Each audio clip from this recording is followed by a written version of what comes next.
ശ്രീമദ് ഭാഗവതം സ്കന്ധം 8 അധ്യായം 14 അത ചതുർദശോധ്യായ. ശ്രീ രാജോവാച.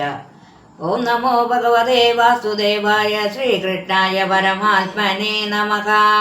മന്വന്തരേഷു ഭഗവന്യഥാ മന്വദയാസ്തി മേ യസ്മിൻ കർമ്മണി യേന നിയുക്താസ്ത ദ്വദസ്സമേ. ഋഷിരുവാച.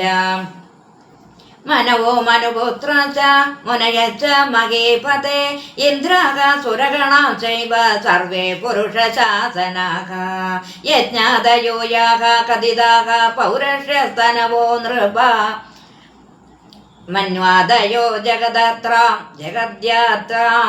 നയന്താഭിः പ്രചോദിതാഃ ചതുര്യകാന്തേ കാലേന കൃത്താൻ ശ്രുതി ഗണാന്വഥ തപസാ ഋഷയോ അപശ്യന്യഥോ ധർമ്മഃ സനാതനഃ തതോ ധർമ്മം ചതുഷ്പാദം മനവോ ഹരിണോദിതാഃ യുക്താഃ സഞ്ചാരയന്ത്യന്ത സ്വേ സ്വേ കാലേ മഹിം നൃപ പാലയന്തി പ്രജാപാല യാവദന്തം വിഭാഗശഃ യജ്ഞഭാഗഭുജോ ദേവായേ ച തത്രാന്യുദാച ദയീം ഇന്ദ്രോ ഭഗവതാ ദത്താം ത്രൈലോക്യം ശ്രിയമൂർജിതാം ഭുജാനഃ പാതി ലോകാം ശ്രീം കാമം ലോകേ പ്രവർഷതി ജ്ഞാനം ചാനുയുഗം ബ്രൂതേ കരികേ സിദ്ധസ്വരൂപദൃ ഋഷിരൂപധരഃ കർമ്മ യോഗം യോഗേശ്വരോപദൃ സർഗം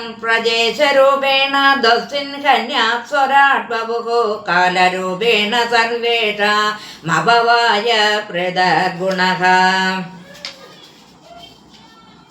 തൂയമാനോ ജനൈരേഭിർമായയാ നാമരൂപയാ വിമോഹിതാത്മഭിർനാനാ ദർശനൈർന ച ദൃശ്യതേ ഏതത് കൽപ്പവികൽപസ്യ പ്രമാണം പരികീർത്തിതം യത്ര മന്വന്തരാണ കുൽച്ച ദുർദശ പുരാവിദഃ.